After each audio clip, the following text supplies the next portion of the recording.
the pillar of the rules-based order.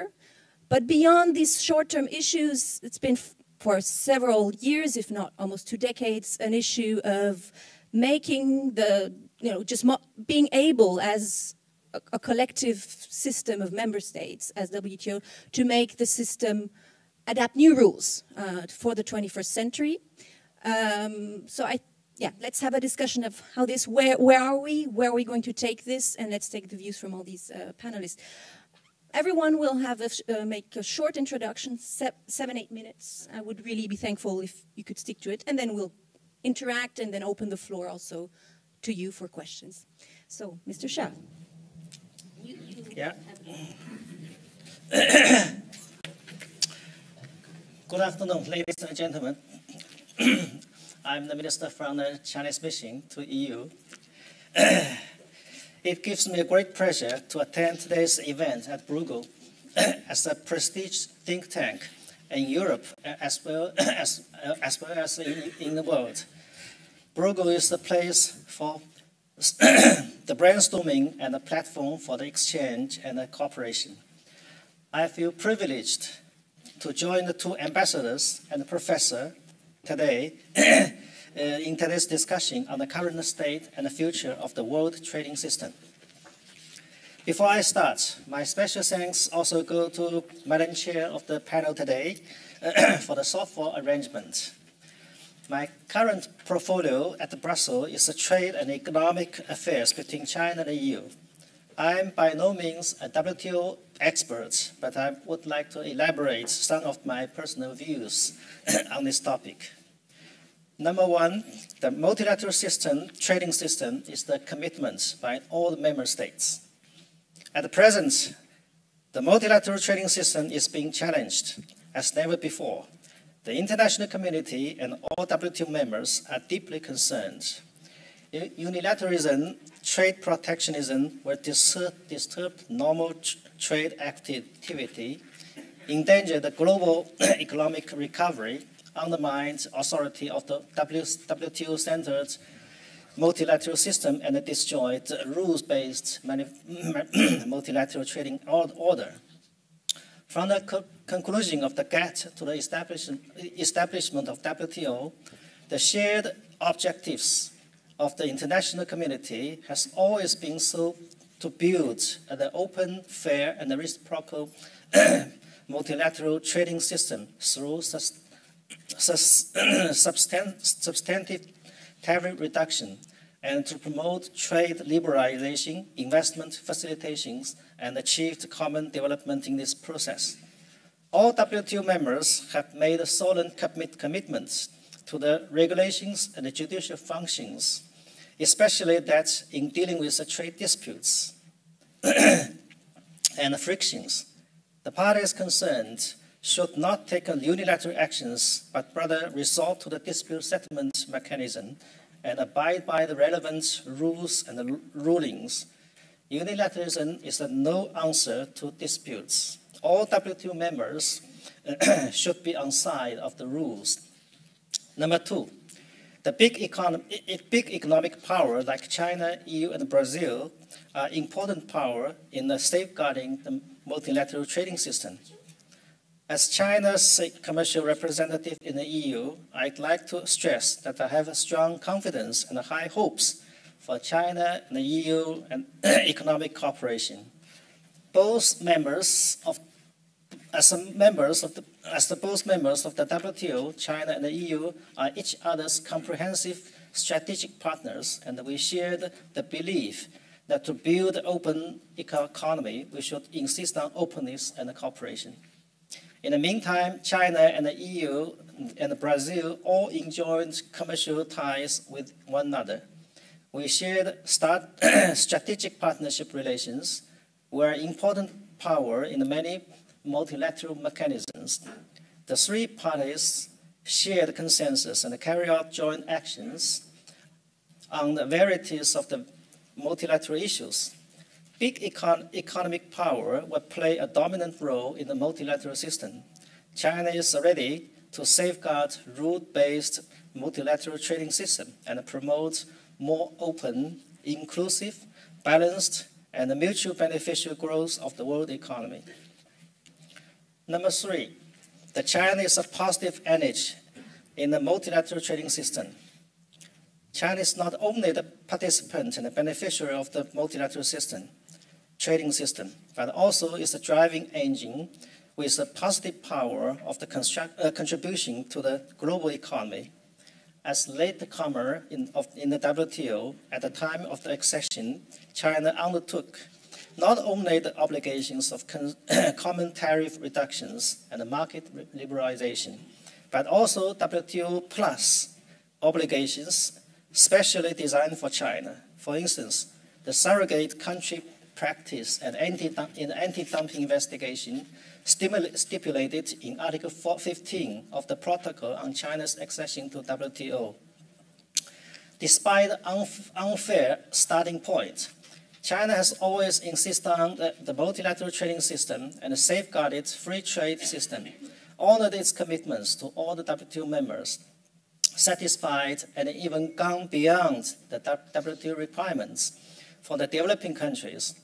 For so many times, China lowered the import taxes for thousands of import items voluntarily. In November this year, China is going to hold the first International Import Expo with a series of affiliated forums and workshops on international trade, which will serve as the platform for the relevant parties to promote international trading system and find solutions to difficult problems.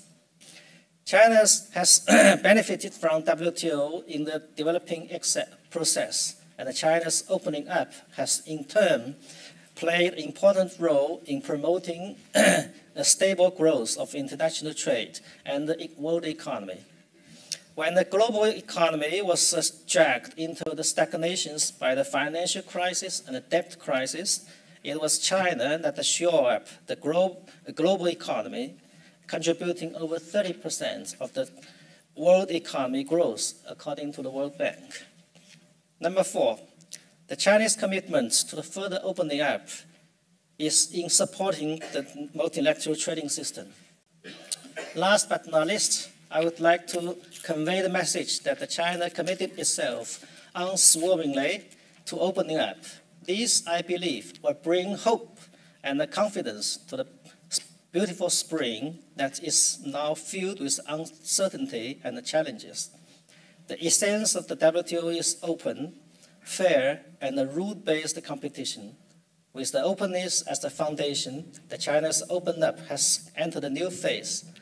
In the just concluded Doha Forum for Asia, the China President, Mr. Xi Jinping, in his keynote speech, put forward 4 strategic measures of opening up, which are even more precious given the rising protectionism.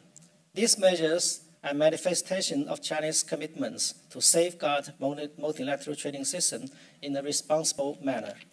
Ladies and gentlemen, the world economy is never so globalized as today. It is irresistible and irreversible, no matter you like it or not. It is the trend and development of the history.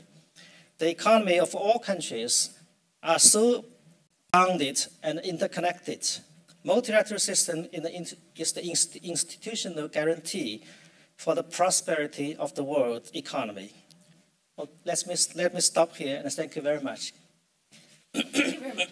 You're going to receive a lot of questions. But up to you, Ambassador Vargas. Yeah. Thank you very much, Jana. And it's a pleasure to be here at Bruegel with such a distinguished audience and distinguished colleagues here in the panel. Let me start saying something that is obvious, that we face all a critical juncture in WTO history. And therefore, this is a very timely initiative to discuss this organization, which is certainly one of the pillars of the international governance nowadays. What is clear for Brazil, and has become even more evident in recent days, is that we will be all worse off without WTO and the multilateral trading system. There was a sense of disappointment with the lack of substantive multilateral results at the Buenos Aires Ministerial Conference. At the same time, there was some relief, which Brazil shared, with the fact that in Buenos Aires, members had preserved an atmosphere of dialogue and avoided any major disruption. All members had reaffirmed and committed themselves to the WTO, and that was a positive note. Unfortunately, the situation seems to have deteriorated sharply since January.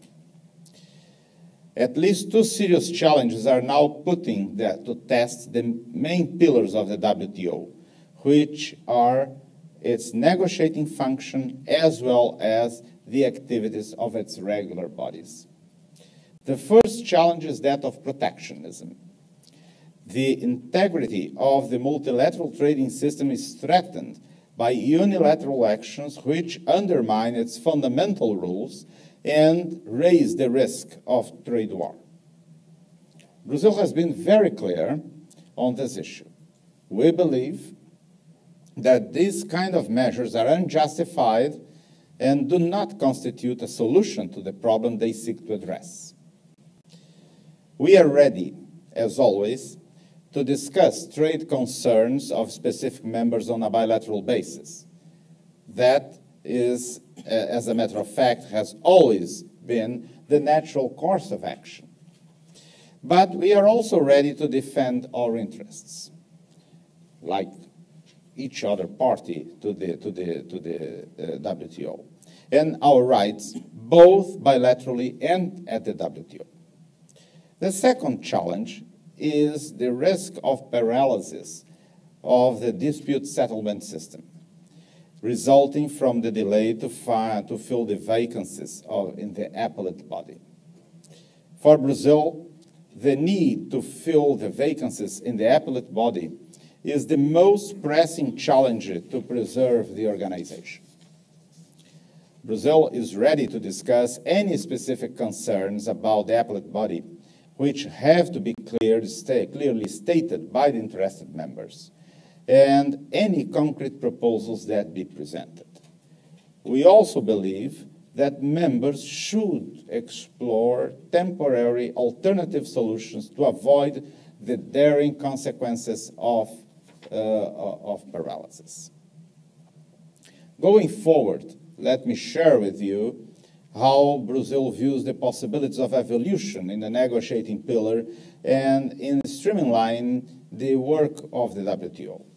Starting with the negotiating pillar, we need to engage in a comprehensive discussion to agree on a negotiating agenda. Restating positions that have already proven to be not viable will not do so. As we have stated in Geneva, Brazil is willing to support discussions on a comprehensive assessment of our negotiating mandates and agenda in any format. For Brazil, reform of agricultural disciplines remains the priority. This is also a development cornerstone, given the crucial role of agriculture in most developing countries. Apart from the clear MC11 ministerial guidance on fishery subsidies, a common understanding on the way forward has yet to emerge. We are aware that for some members, reaching some sort of prior understanding on the scope of development and special and differential treatment in WTO disciplines would unlock the doors to future agreements. We are open to discuss this view, but we believe that any discussion would not be productive if conducted in isolation from or in any kind of sequencing in relation to other areas of negotiation. Brazil is also ready to start substantive discussions on the issues that are already in the agenda even under less than multilateral formats, such as micro, small, and medium enterprises, investment facilitation, e-commerce, domestic regulation in services. Brazil has tried to be as flexible and creative as possible. We have been ready to discuss issues that we are not necessarily interested in. We have engaged. We believe that more flexibility is certainly a necessary ingredient if we want to move forward. Moving to the regular work to the WTO is an important issue. We also find it important to recommit to the very important work in the regular bodies of the WTO. Improving transparency, for instance, is a key step forward. However, in our view, all WTO fundamentals, implementation and monitoring, negotiation, dispute settlement, are equally important and supplement each other. If one of the pillars is negatively affected, the impact will be felt across the organization. In order to conclude, I want to say 3 points, to state 3 points. Among the main achievements that we can attribute to the WTO are, first, the predictability that comes from the existence of agreed rules, and second, the commitment incorporated into these rules to stay away from the unilateral trade actions that might harm global trade. We have all benefited from these achievements. And finally, the future of the world trading system depends on decisions we take now. Prominent among these decisions is the challenge of addressing the most immediate threats before us, namely the risk of a trade war and the paralysis of the WTO dispute settlement. Thank you very much.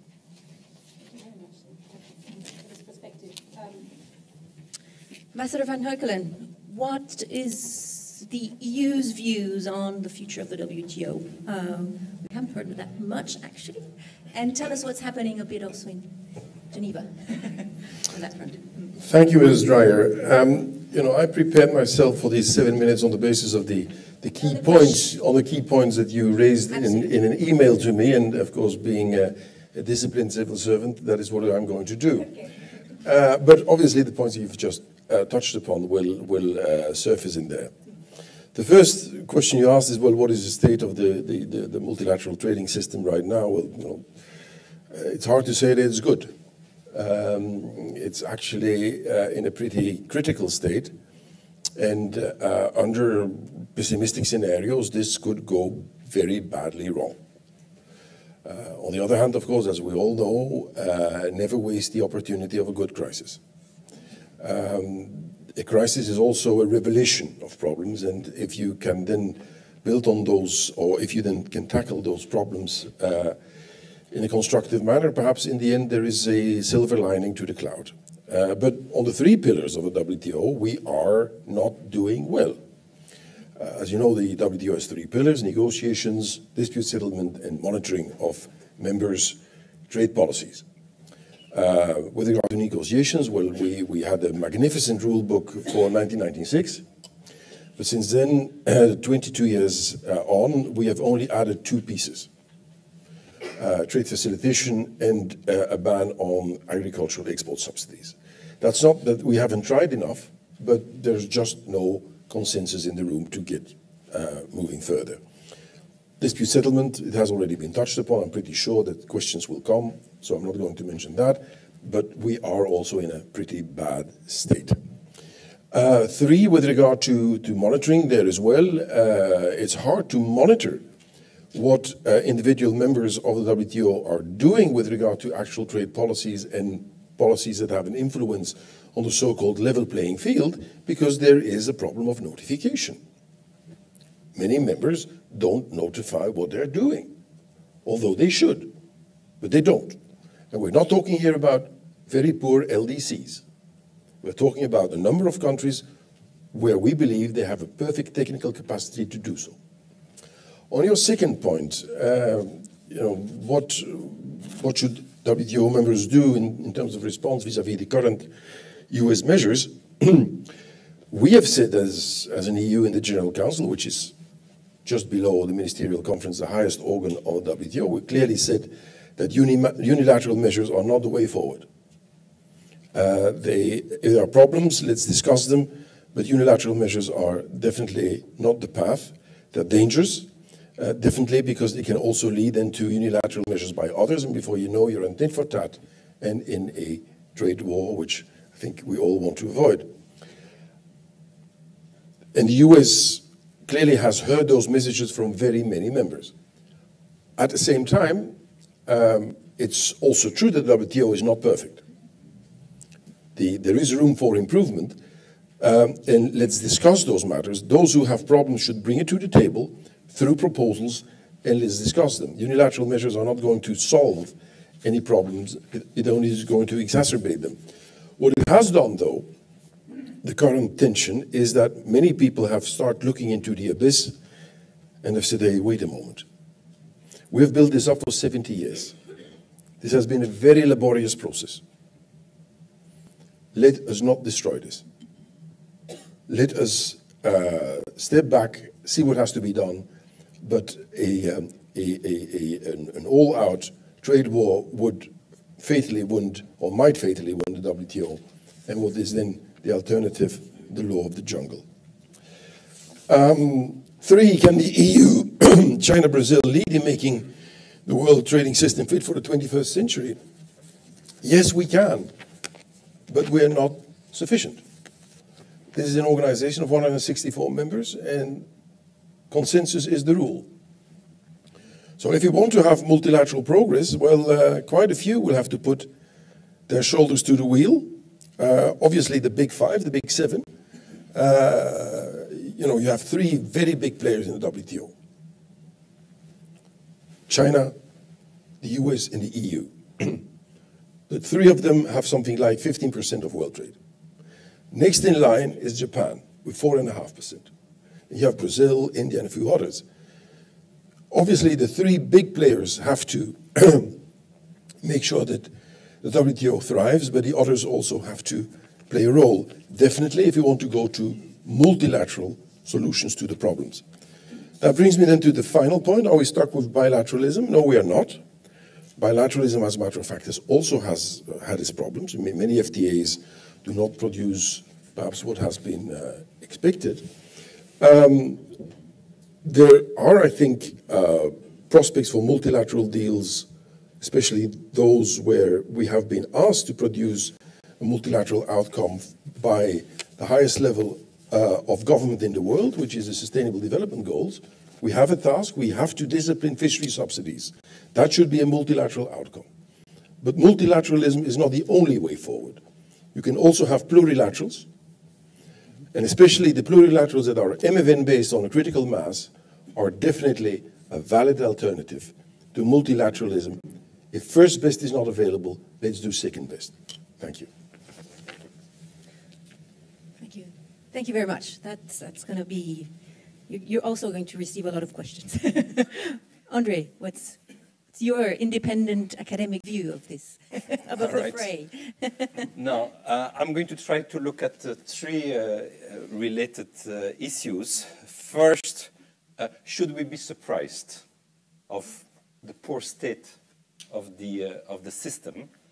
And my answer is no, and I will explain why. The second question I will look at is, even though we are not surprised, should we be worried? And the answer there is yes. And the third issue is what Mark just discussed, and the 2 previous panelists as well, is what is the way forward? If we are worried, it's not enough to be worried, right? We have to, and it's not enough to talk. We have to act. So what should we do, and what are the priorities? Now, why, at least, I'm not surprised of the state of the situation. I'm not looking at, what has happened simply in the last 2 months. Putting that against the background of the last 20, 30 years. In a sense, since the creation of the WTO in the mid-1990s, it's clear that the world has changed. The world is undergoing a great transformation, and globalization. Sure, we are living in a second wave of globalization, and globalization brings a lot of positive elements and bring a lot of people out of poverty, bring new products, new choices, lower prices, but together with also the huge technological changes that are taking place, it's clear that there is a redistribution of cards between countries and within countries. And this is taking place at a very, very high speed. Mark said, well, there are 3 countries today in the world, or 3 entities that represent roughly the same share of world trade, 15%. At least that's for trade in goods, and that's right. The EU, the US, and China. No, go back 20 years ago, situation was slightly different. And it's not just China. China is obviously among the emerging, or as I prefer to say, re-emerging countries, the largest one. But Brazil, indeed, India, others are also growing at a very, very high speed. And, there's a new reality of the world. How does the system cope with those changes and this redistribution? And the redistribution is not just between countries, it's also redistribution within countries. It's clear that at least in the advanced economies, where growth has been slower, where there's been a crisis, difficult crisis, a great recession, it's clear that also there's been increase of problems on the side of income distribution, and all of this, and whether, and there are lots of debates in the academic literature whether trade is responsible for this, is it technological change?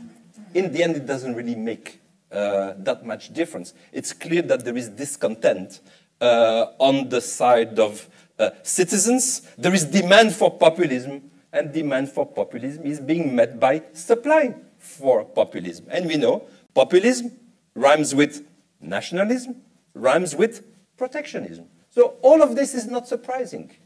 These great transformations between countries, within countries, and the rapidity at which it's going, and the backdrop of the Great Recession, is certainly a very dangerous cocktail that one could see was going to be difficult for the system to handle, regardless of different individuals in charge in different countries, or whether it's about steel or it's about something else.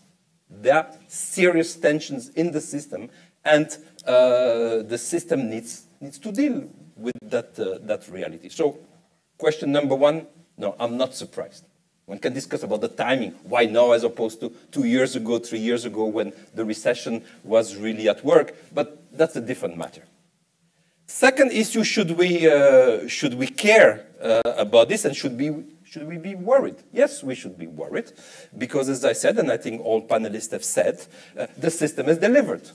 The system has delivered, and it's never very obvious for a global public good, where there is always danger of free riding. It's not obvious for a system of that sort to deliver. And it has delivered. And it has delivered, indeed, in terms of liberalization, in terms of rules, and with the WTO now, the dispute settlement system, indeed, as you said, Yana, the jewel of the crown, has delivered. Okay? So, and in a sense, for me, for one, like many economists, during the Great Recession, I did get worried. I remember that in 2001, we launched the Doha round, and it has become the longest ever round without, getting to an outcome. So the system was weak. There was the Great Recession, the crisis. I was worried during the crisis that the system would unravel. And in a sense, I was saying, yes, sure, some of my colleagues were saying, look, this increase of protectionism here and there, different indicators.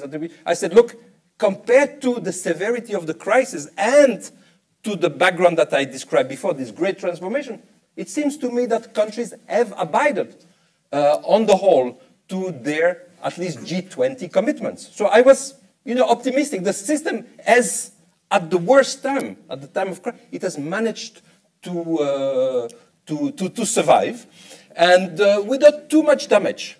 And it's now after the crisis that we are posing this existential question. The same. I'm not fully surprised, but the timing I did not believe. So the system did deliver even during the crisis. There was not really an increase of protectionism, and I think countries did understand that indeed it is a common good, and that we all stand to lose from unraveling of the system. And there was, I think, some wisdom that emerged at the time. Maybe some of that wisdom is being lost at the moment, though I'm a bit reassured by declarations on the panel here that we want to, we don't want to let go of the system. We understand that there is a crisis, and let's open our eyes to some of the reality and tackle them. So I come to my last point. What should we do about this? Certainly not enough anymore to make commitments, to make nice speeches. All of this is very much appreciated, but one needs leadership, and one needs serious action. I think the serious action, for one, I would not at this moment, and I don't think that's the emergency, it's not the pillar of liberalization. Liberalization, there's been a lot of liberalization. Sure, there can be more liberalization, but on the whole, it seems to me that this is not the priority.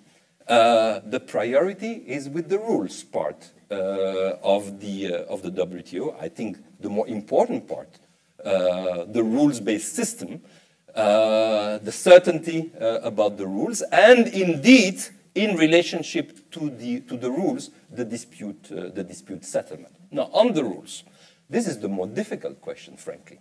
This is the more difficult question because the system has been conceived for a different era. And it has been conceived by a different group of countries than those that are also now joined the founders. And so one needs to recognize that. Now that poses some fundamental questions. One can discuss about the nature of different economies, different economic system, and how those different economic systems can coexist inside the multilateral trading system and of their rules. Are there certain changes that need to be made there so that indeed one recognizes the reality, one doesn't close one's eye to that, and what does it mean? I think a very, very difficult question, but I think without tackling this question, we are not going to make progress.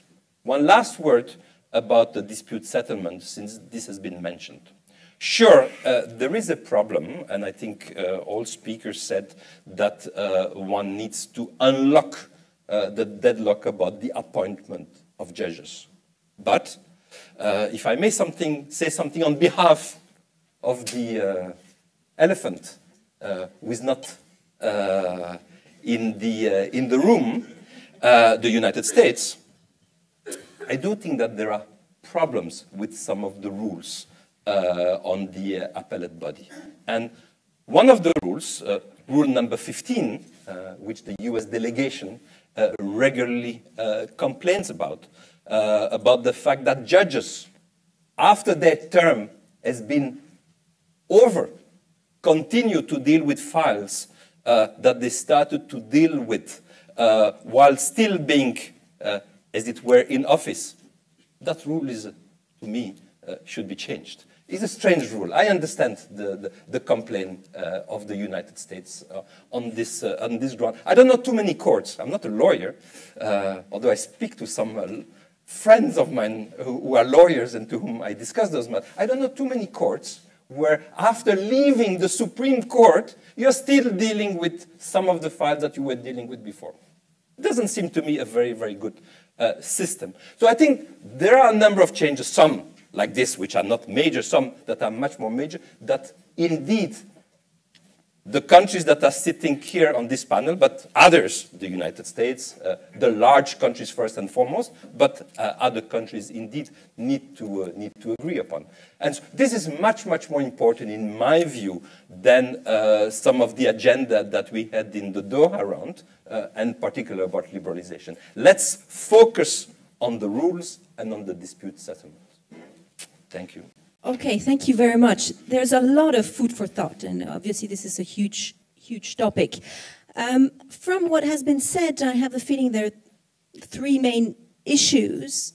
There's the underlying issue of subsidy disciplines, which goes into the area of agriculture and fisheries subsidies, which is an old WTO topic, the transparency of subsidies, and the issue of overcapacity, which in some industries, especially sort of sunset-style industries, where China is a focus, but not necessarily exclusively, and which interferes with the next thing, which is about the appellate body dispute settlement, because obviously the way the EU and the US are handling the China market economy status case is truly about telling China, you know, you have your subsidies, we're not going to change our system because we want a way of stopping this dumping. But on the same time, Chinese have a point on the legality. It seems to me, I mean, I'm not a lawyer myself, but I've looked into this for a long time. So how do we find among these big beasts some form of way of compromising on this nexus? And then obviously, there's the new topics, the issue of relevance of new topics, negotiations. May I also, I mean, we have had TISA, the Trade and Services Agreement, which was led outside the WTO, because there was no consensus to do that within the WTO. There was no agreement on that. How is this thinking going on more plurilateral, flexible formats, given this constraint?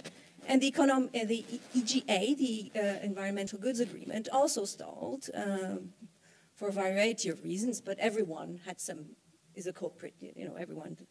You with bikes, the Chinese with, I don't know what it was again, and then the US came in. Is plurilateral the solution for this? So maybe I want everyone, maybe you, Mr. Shah, could start, you know, on this sort of subsidies in China, MES, and maybe you want to also react to what the others have said. So, yeah. Actually, China is a strong support for the multilateral systems and by the rules and the rulings of the WTO.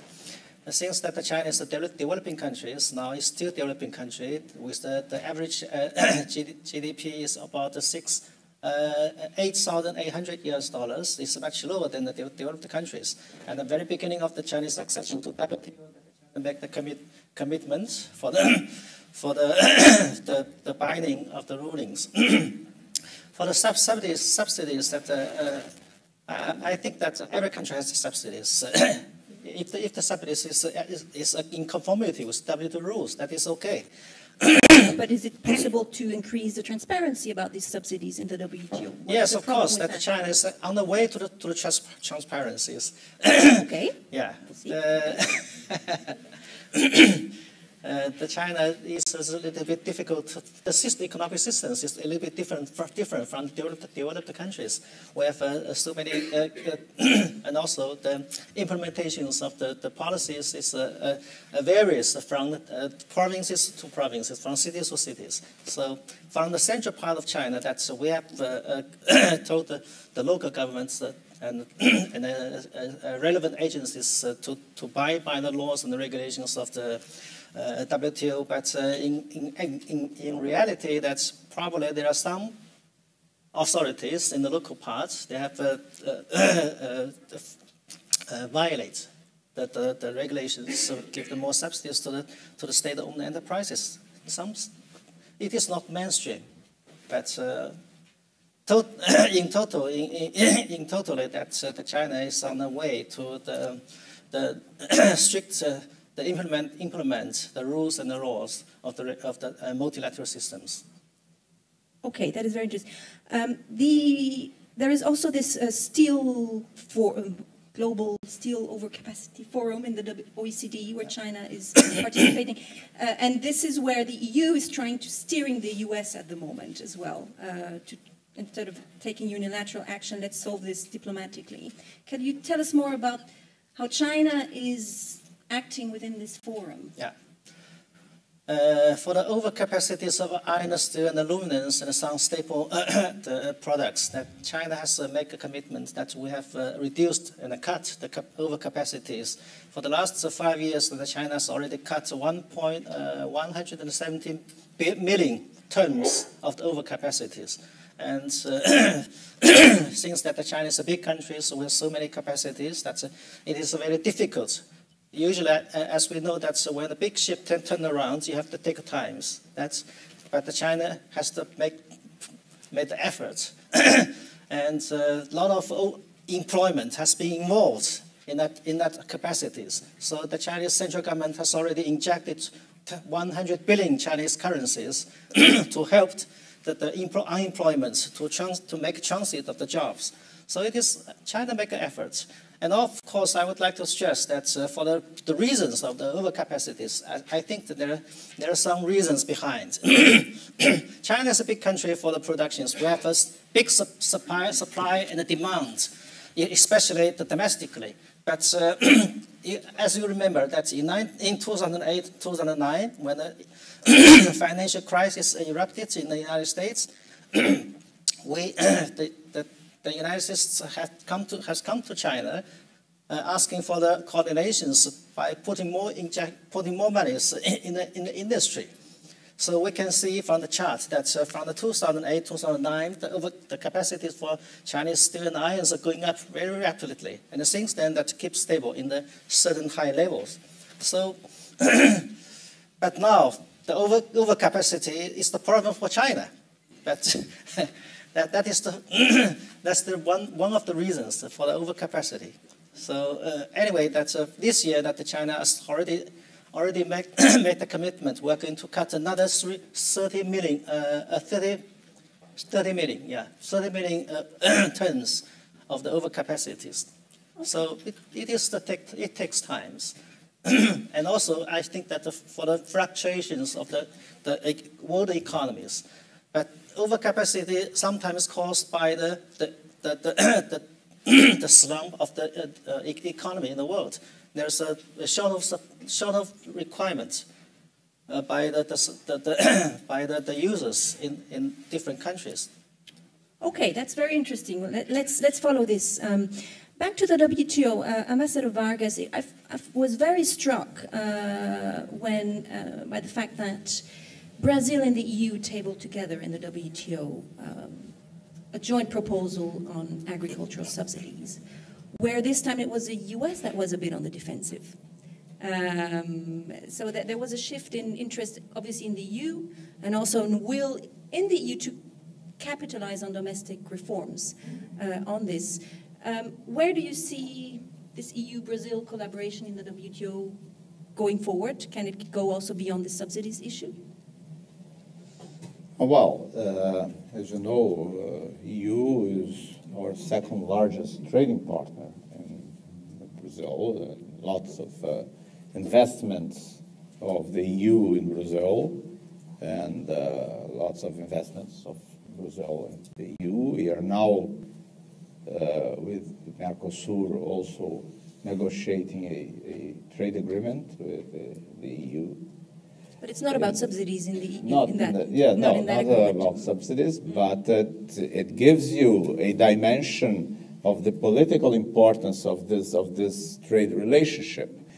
And of course, this will reflect at the WTO.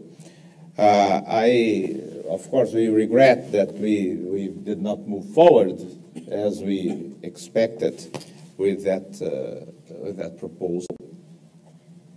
We believe we can still try to do this in view of the importance of agriculture.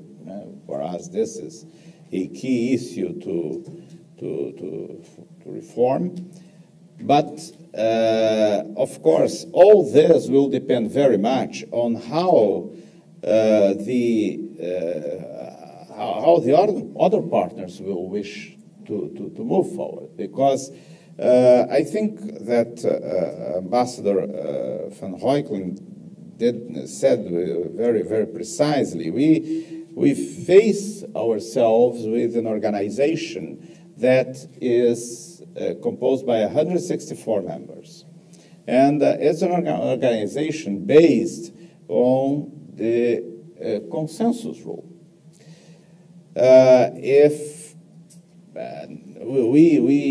Even if we are not big fans of plurilateralism, we have supported some plurilateral initiatives at the WTO in Buenos Aires and so on. But there is one point with plurilateralism that we need to take into account, and which is, in my view, essential. Plurilateralism will work only if we have the presence in the agreements of all those who count really for the trade and for the initiative. So there cannot be, for example, a moving forward on the issue of subsidies on agriculture if we do not have the major players on agriculture on board. And we know that at least one major player was not very satisfied with our initiative. So we will have to work on this further, certainly. But I think that we have a political situation now at the WTO, which is making the prospects, not only in this particular initiative, but on several others, very uncertain. And the question now is to know exactly what is the political willing of the members of the WTO to reinforce the organization, to make the organization really work on the objectives it has for the world trade.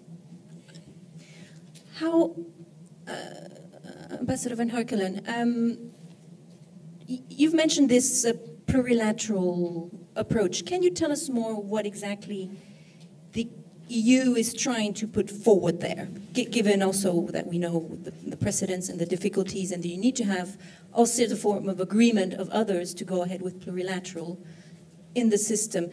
And also I understand that even within the appellate crisis, there is conversation about how can we make this function without the US, to put it bluntly. Is it possible to make the system more flexible with keeping this, in the end, this consensus mechanism? On plurilaterals, first of all, plurilaterals exist. There is one closed plurilateral, which is a government procurement agreement, The ITA? 20 years old. Mm. Then there are open, so MFN-based plurilaterals like ITA, the Information Technology Agreement. In other words, the disciplines or the market liberalization is binding on those who sign, and the others get the free ride. Plurilaterals are, to some extent, the result of, dare I say, the abuse of the consensus rule. The consensus rule was created in order to make sure that in any outcome, the vital interest of any member would be safeguarded. The consensus rule was not created to block the system, to make sure that nobody could move forward on any file. And in the run-up to Buenos Aires, and during Buenos Aires, there was clearly this sort of feeling of, well, you know, some people say, as long as you don't give me what I want on this file, no one is going to move on anything in future on any file. That has led to the joint statements in Buenos Aires, of which there are now 2 plurilaterals gradually taking off. One is on e-commerce, the other one is on investment facilitation. where the idea is that you are going to build MFN-based plurilaterals, obviously with as many players as possible in the game. But we cannot wait until everyone is ready. I mean, take e-commerce.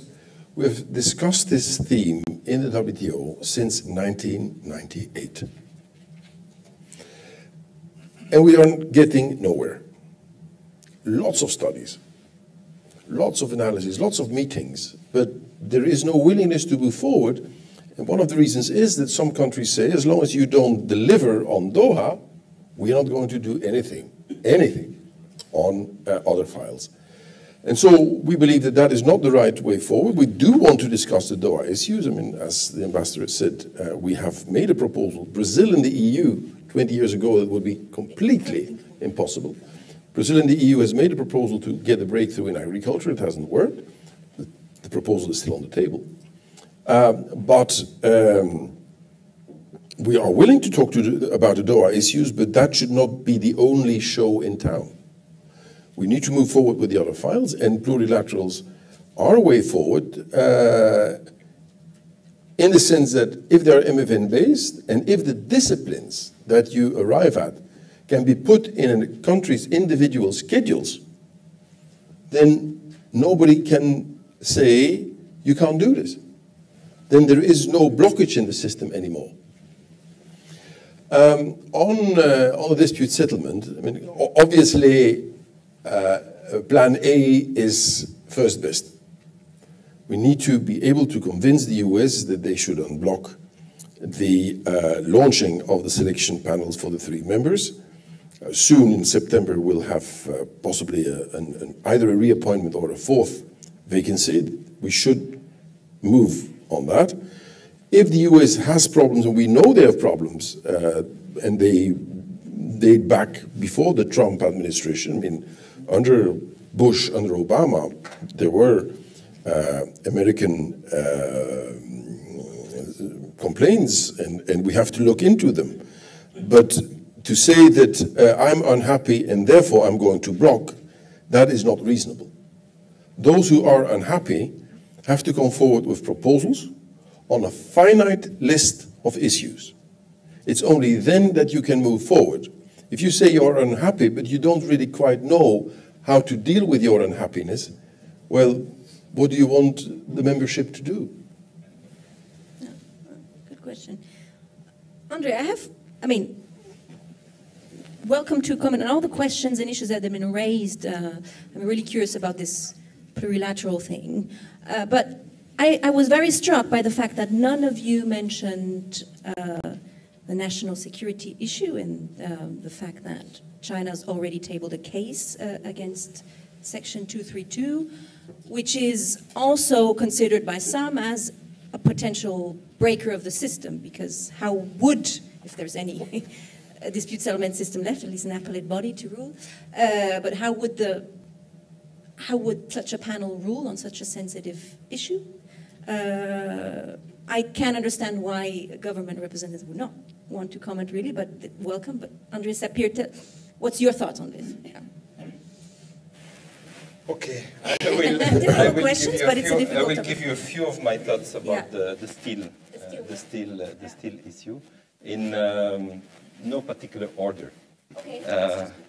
I think there's blame, obviously, all around, in my view, including to the EU on this.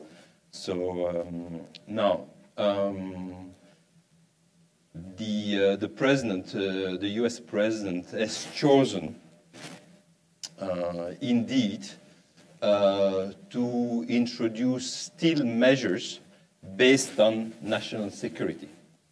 So not based on an investigation in the US of a Article 19 safeguard type. Now, one can say this is devilish, and on his part, because he knew that it opened, he put a very, very difficult problem to the system, and leaving out the question of whether there are judges or not in time for the case, it's clear that it would put the system, even besides that, it would put the system in a difficult position to have to rule on this. Whether or not the US was justified to act on that basis. And you can see that whichever way the ruling would go in the WTO, it would create a problem. Obviously, if the WTO were to agree that this was justified, this would open the door for any country to act on that basis. If it's not, it's a slap in the face of President Trump and the risk that the US pulls out, or at least temporarily, from the WTO. So it's a very, very difficult, issue politically.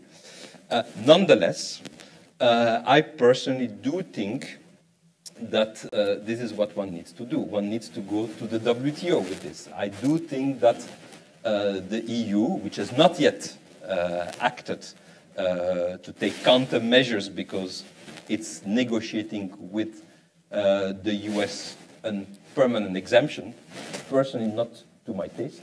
I think the EU should not have gone down and fall into the trap of the US to negotiate bilaterally.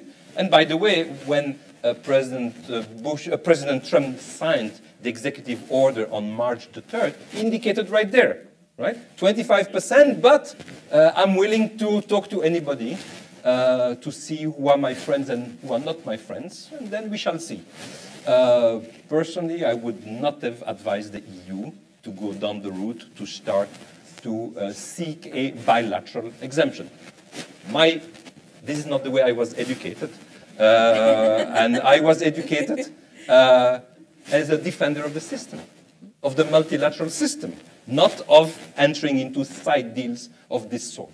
So, by the way, I'm educated in the US on those matters. Now, so I think it was a mistake on the part of the EU. Okay, no, it's gone down this route. Now, what will the EU do in case the US nonetheless puts the tariff? Is the EU going down the route, which I hear, and including some lawyers, advocating that anyway, this is not about national security, it's about a safeguard, and therefore we, the EU, we are entitled to take measures because the US is not offering us the compensation that we are entitled. I saw that China did bring a case to the WTO. I think personally rightly. I think that the EU would be not in its right to decide on its own that this is fake news. This is about national security. This is really about safeguard. I think that's violating the spirit of the dispute settlement. The EU cannot decide on its own. That's for the WTO judge to decide what is the reason for the US putting this measure. We cannot decide, wow, this is not about the national security, this is about safeguard, it's obvious, look at the tweets, look at this, it's obvious, and therefore I'm entitled to take. No. And I personally believe that the EU will not go down this route. I don't think it will do it. So I think that we're in a difficult situation. That there's no doubt. Whatever we do here, we're in a difficult situation. So we need a lot of not just diplomacy, we need a lot of leadership to get out of this very, very complicated situation. Bringing a case against national security, what are the consequences? Acting as if it's not national security, as if it is a safeguard. Seeking a bilateral deal. What about other countries, including those with whom we have free trade agreements? I mean, it's a mess. The whole thing is a mess. Obviously, the EU is not at fault for having created the mess, but I think the EU and China, obviously, as the other two big elephants on trade, and Brazil and other countries, they need indeed to apply very, very care in dealing with this case. And again, the exemptions is not to my taste. Okay. Mark van Heukelen, you have things to say. Let me respond briefly to a number of the interesting comments by André. I mean, first of all, in our view, it is extremely difficult to say that this has anything to do with national security. The US Defense Ministry uses 3% of the steel produced in the US, 3%. Secondly, we are NATO allies. And we are, well, long-standing partners on many issues of security. So how can we ever be seen as a threat to national security? That is also the sort of argument we have put to Washington, and we have not asked for, or we have not entered into any sort of horse trading with the US to get an exemption. We've told them, listen, you have to give us an exemption because, you know, your arguments are groundless. And that is why we have now been granted an exemption until the 1st of May, but we have not gone into any sort of side deals, I can tell you. Two, if it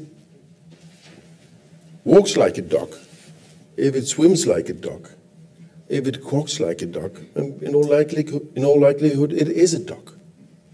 So this is a safeguard measure in disguise. That's for the WTO. Well, all right. I know. And so what has happened is that we have asked for consultations with the US in the context of a safeguard agreement.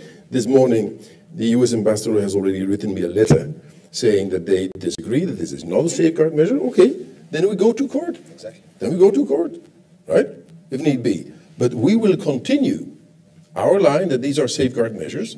We will take the necessary steps in Brussels to make sure that we preserve our rights under the safeguard agreement, and we'll draw up a list of possible countermeasures. Now, drawing up the list of possible countermeasures is not the same decision as implementing those countermeasures. I agree. It's saying to the other, listen, there is a gun on the table. I put the gun on the table, but I'm not shooting it. But I can shoot it. But I'll shoot it later if need be. There is a big difference. Huh? Now, on Article 21, it is, of course, Pandora's box. And it is frivolous for an issue that obviously is not national security to draw on Article 21. It has happened in the history of WTO twice. Once was Sweden. Sweden was saying that it needed to defend the rubber industry in the 1970s because the army needed rubber boots. That case was quickly dropped when people said, you must be joking. We've done it with the US, the EU and the US in 1994, I believe, Helms-Burton on Cuba, where we took the US to a panel on the basis of the US then responded on the basis of 21. The panel started, but I think we both felt, let's not go there. So the panel work was suspended. We now have 3 cases.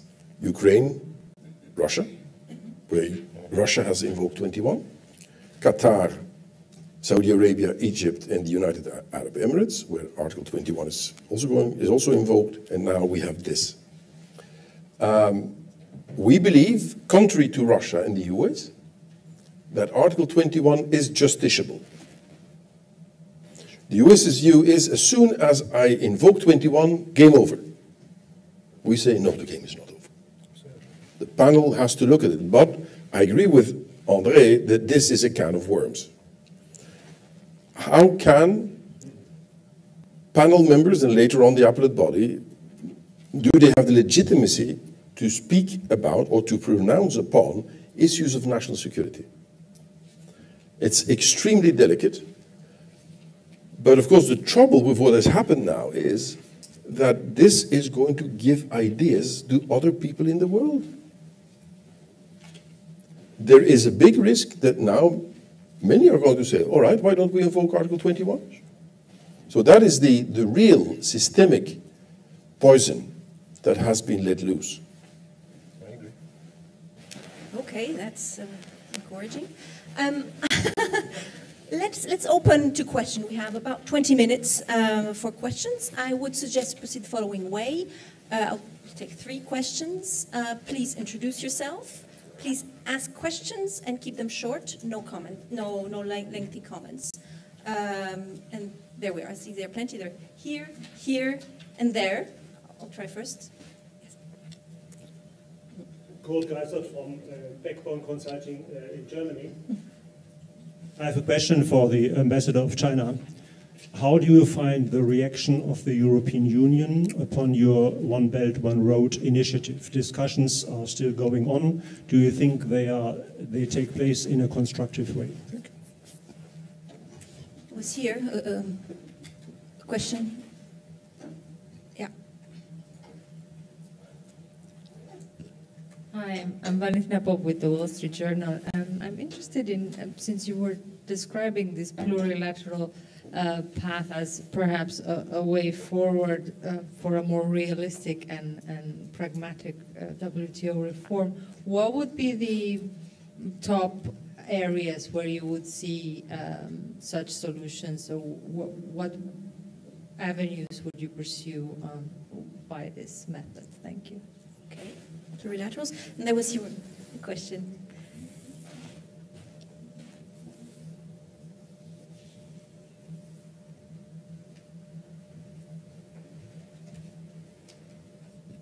Hello, thank you. My name is Wolfgang Pape. I'm associated with SEPS, formerly with the Commission. It sounds as there is a tendency to fall back into pluralism now. I would go just the opposite. We have seen with COP21 that there are other stakeholders which can have a positive impact on global negotiations. And I have the feeling we have to open up as well the negotiations in WTO to other stakeholders. Very simple terms, we see the big tech giants, the GAFA, nowadays having so much of an influence, not only about privacy, but as well on any political issues, democracy even. Isn't it time to open up the so-called multilateral system to what I call omnilateralism? That means omnibus, for all and by all, and not only nation states, because with nation states we have very limited interests, America first, whatever. And if you open up to other stakeholders the system, I think there's a chance to get the global interest and global values involved. I think this crisis should be seen in the Chinese context. The word crisis has 2 characters. One is positive and opportunity as well, and not only the danger. And I think we should see the opportunity of a crisis here to open up. Thank you. Thank you.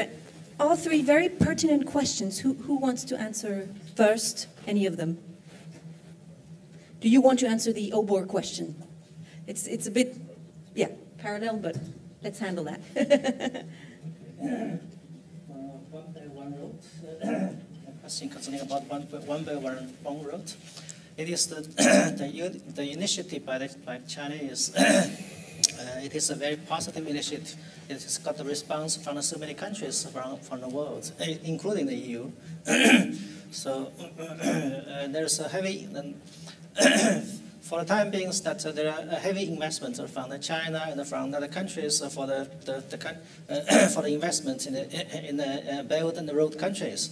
And you see that the AIIB has got a strong support from so many countries. We have got so many founder members from the European unions.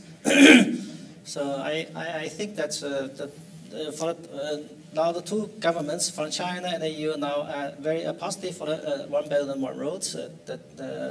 I noticed that the European Commission has already expressed interest for the constructions and the building the one-way round road with hand in hand with China.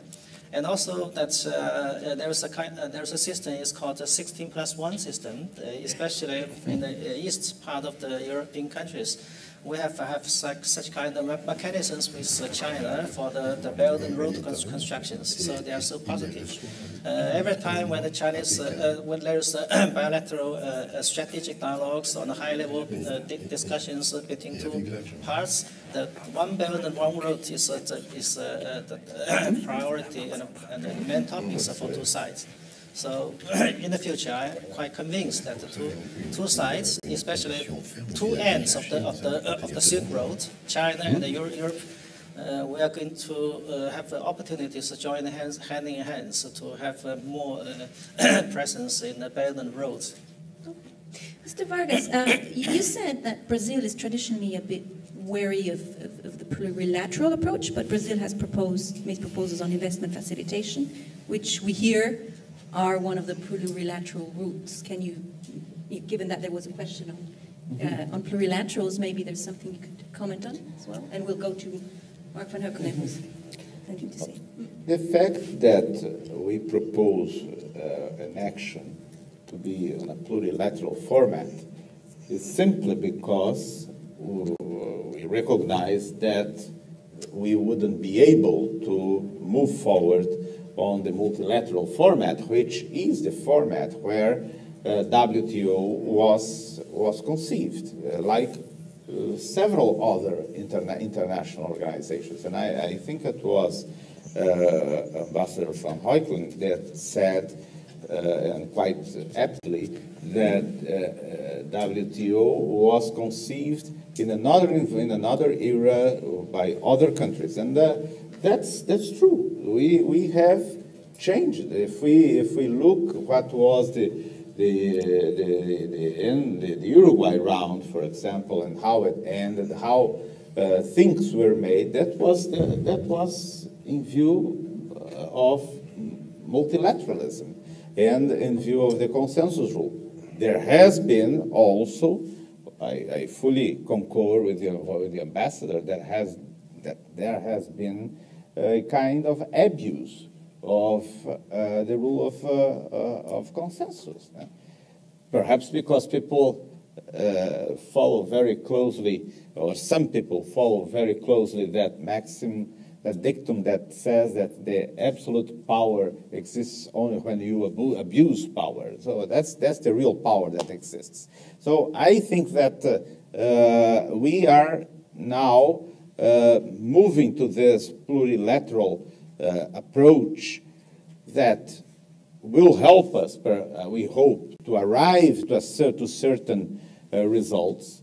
But the point is, will these results, as a rule, come every time we appeal to this format, or should we continue to look for a multilateral format and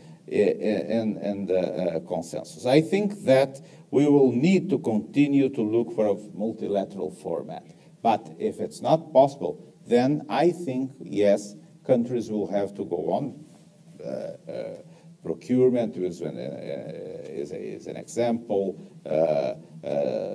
Telecommunications is another one. So I think information technology is another one. So I think we need to see how we move on. Okay, good. On this question of plurilaterals, again, obviously first best is multilateral. I would imagine that the fishery subsidies file, because it has been given by the UN, which is by definition multilateral, to the WTO to work out disciplines on fishery subsidies by the end of 2020, ought to be a multilateral outcome. Okay. And we all hope that that is going to be the case. Now, I am fairly flexible on all other subjects, as long as you have the critical mass. And as long as it is MFN based, the ones who are not in actually get the freebie. Then it's kind of hard to see how their rights have been damaged. This may even, many people have said for a long time that subsidies can only be dealt with multilaterally. And of course there's a lot to be said in that favor, but perhaps even there, I think that what the US has done under 301 has pointed to a problem that we have to tackle, and André has raised this. I mean, there are a number of issues with regard to the SEM agreement, the Subsidies and Countervailing Measures agreement, that may want or that may need revisiting. State-owned enterprises, below the cost financing, issues that clearly lead systematically to overcapacity. Perhaps we have to look at the book again, but if this has to happen multilaterally, well, I think count another 10 years.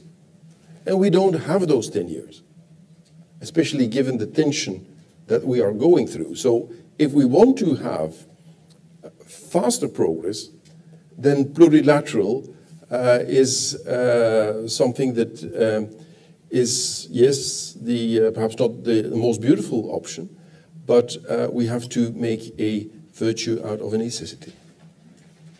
Andre. Yeah, maybe just one word on the plurilateral. I think that the comparison that all three speakers made, and rightly so. I mean, the standard is against the multilateral, right? And they all have said plurilateral is a second best. Okay, my first best, they all declare nicely.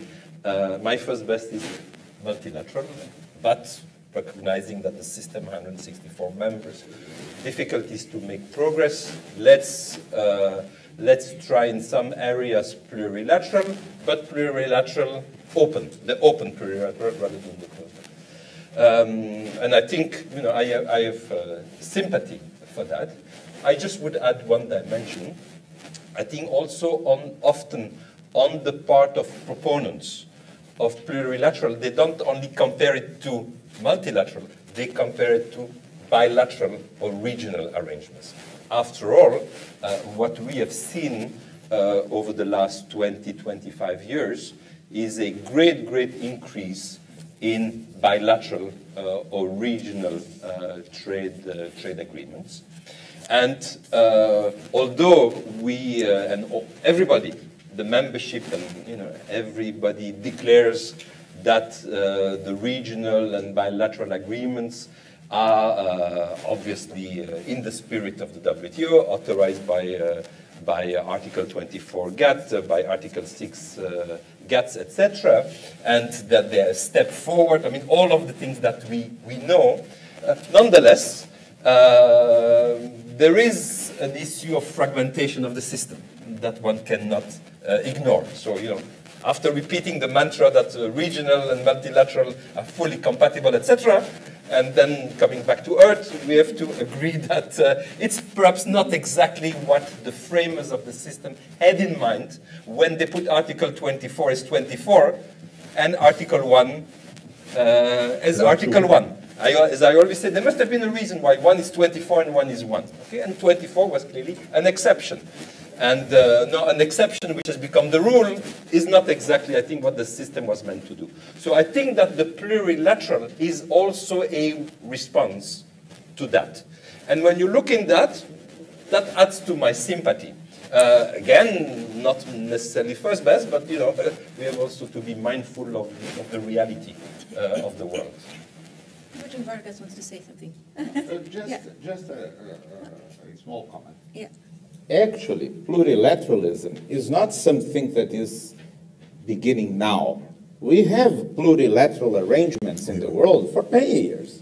You take, for example, in the area of disarmament, MTCR, for example, and other arrangements that are plurilateral. And it was the idea that came because of specific interests, because key players had to be together and so on. The issue is that the multilateralism per se is in crisis already for many years. And this is one of the key crises that came with the end of the Cold War and were aggravated with globalization. the disparities that are inherent to globalization at the political level led people to discredit in some way multilateralism as it was conceived at the end of World War II. So now we are trying to find a second best solution to make the system to continue working without knowing if it will work. Very interesting point here. It isn't very encouraging, though, if we haven't reformed the UN since 1945. Will we ever reform the WTO? But three more. I think there's room for three more questions. We have 7 minutes. There was one here, one there, and over here. Yeah. Thank you. Andrei Sousse from KU Leuven. Quick question on the appellate body crisis. Ambassador van Hukkelen, if I understood you correctly, you said that plan A was to convince the US to play ball. But what if the US doesn't want to play ball? What's plan B? And I believe that Ambassador Vargas also alluded to practical ways for moving forward on this. Thank you. There was a question here.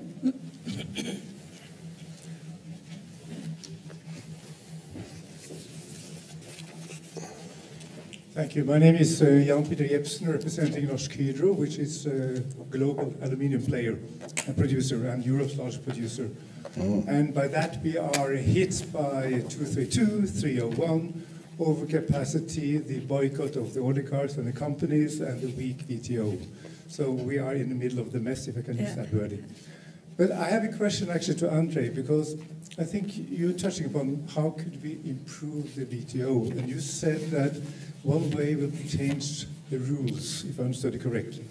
And you said change it in a way that make different economic systems be able to work together, if I understood it correctly. My question is that possible? Because I also understand that WTO is supposed to create some kind of global level playing field. And if at the same time you acknowledge that there are different economic systems working there within the system, are you then actually able to provide a level playing field? I wish it's possible, but I'm not quite sure. Thank you. And then there was a question by Hans. Yeah. Yes, thank you, Jana. Hans van der Borchert with Politico. My initial question was actually picked up already by the gentleman. It was also about the dispute settlement and potential plurilateral solutions for unblocking the dispute settlement. I understand that was also the question of the gentleman. So my other question is then, since I can't help see here a Brazilian ambassador and the EU ambassador to the WTO, maybe you can explain us a bit how the discussions on the Brexit, the food quota of the EU in the WTO stand. I mean, I think this is something where you both sides, Brazil is one of the countries which has actually criticized the approach that the EU and the UK came together up at the WTO.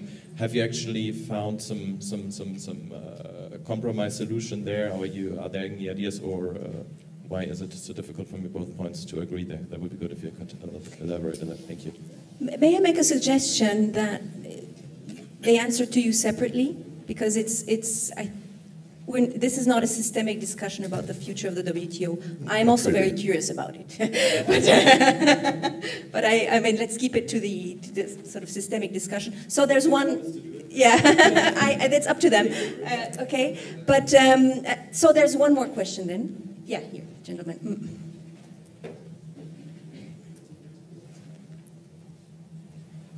Thank you very much. Which with China use daily. One question for all the panelists, especially from the EU perspective.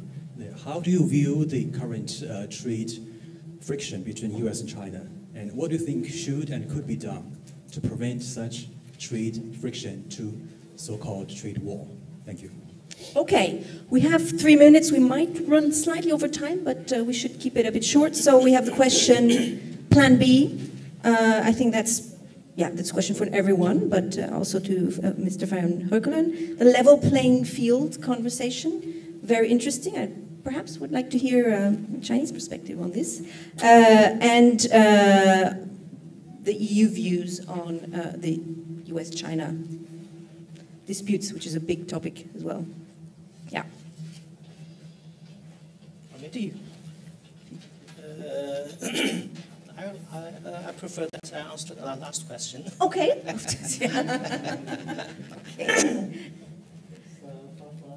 For the most recently that China has to face the strong pressures is for the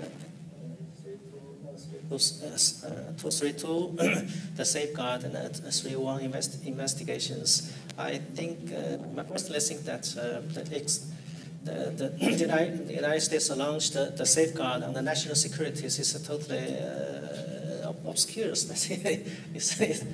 If the iron steel is a concern of national security, what about other items of the products traded in the world? We have so many thousands of items traded in the world. Why did the United States pick the iron steel as a national security? I really don't understand. So it is. To my idea, it's kind of a protectionism. It's trying to protect the domestic industries. For 301, the so-called allegations by the United States is that the China is forcing the technology transfer and try to get the technologies from the trading partners in joint ventures. I don't think that is on a solid basis because in China we have any single laws to enforce the foreign partners to transfer the technology to local companies. It is totally the consensus reached by the two parts. So it is unilateralism and protectionism. I think that China is ready to make countermeasures to the United States. Anyone else? Plan B, level playing field. What's a plan B? Well, very briefly, I'm not going to tell you what plan B is. Yeah. I can only tell you that we will not sit still. Okay. In the sense that if the US persists and we go to a situation where we are below 3, there is paralysis. Now, one member cannot paralyze the system. And we have to think actively on temporary fixes to make sure that the system still functions. Even if this may mean that the US does not play in that temporary fix, but we may not get into a situation where we are held hostage, 163. And therefore, we have to think about a plan B. 2, on the issue of US-China trade war, I think our message is to the US, we understand some of your concerns. Actually, we share some of your concerns with regard to state-owned enterprises, with regard to intellectual property, with regard to forced technology transfers, with regard to the transparency of subsidies. They are issues that have to be brought to the table, but then do it in a WTO-compatible way. With regard to China, we say, we are with you on the defense of multilateralism, but on the other hand, there are issues that we need to discuss. There are issues that we need to discuss. Don't run away from them. That is what we say, and we hope that everyone makes sure that this does not spiral out of control. So, Andre, do you want to say something to the level playing field plan B? No, first I would say that the last statement that Mark has just made is I'm 100% on that line. I think this is indeed the correct view. I think from an EU perspective, I'm not speaking on behalf of the EU, but I'm speaking as somebody concerned about how the EU acts in this. I think the most important issue is the system itself. So I think we have to look at all of our action and what we do in the WTO, what we tell to our bilateral partners, whether it's to China, whether it's to Brazil, whether it is to the United States. We have always to do that in the light of what is our ultimate interest. In my mind, our ultimate interest is the system. is preserving the system and adapting the system, the multilateral trading system and the rules-based system to the reality of today. So I think we should see everything through that lens. Now, the issue that was raised, which I think is the most complicated issue, I don't have an easy answer. How can the WTO system accommodate a global system of rule? How can it accommodate the issue essentially of China, of a different economic model? We in Europe, we call ourselves to be social market economies. China calls itself something close to that, but slightly different, a socialist market economy. That is, right? That is the official definition of the Chinese system by China itself. But there is a difference, obviously, between the socialist market economy, so both are market economies. So both market economies, but market economies, in other words, with a different role of the state, in the socialist meaning and in the social meaning. And so I think the reassuring element is the market economy part. That's the reassuring. Now, then is the issue of compatibility, and that is of the role of the state indeed. Now, in Europe, and I certainly would not want that, the world is not so simple that we extend our European system to the world. I would never claim that. But in Europe, about the, ownership, we are neutral, as you know, in the EU treaty. We are neutral about ownership, state ownership, not state ownership, but we are not neutral about the behavior of state entities. I think that kind of approach, again, I don't want to cut and paste the EU treaty and put it at the global level, but I think that approach is probably the way forward. So, but I think this is a very, very serious issue.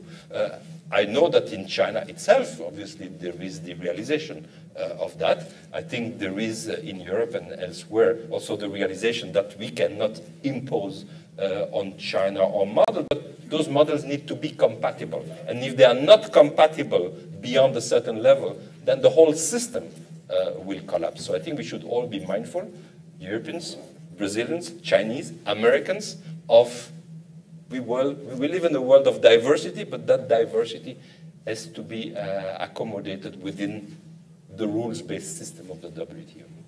I find this is a very nice way of ending this conversation. So let's hope that sort of unity and diversity will prevail to take a very EU-y type of language. Thank you very much. I think it was to all the panelists, it was a very rich, very good discussion, I find. Very good to have all these heads together. And thank you for your very interesting questions, also the audience, which made it even more lively. See you soon. Thank you.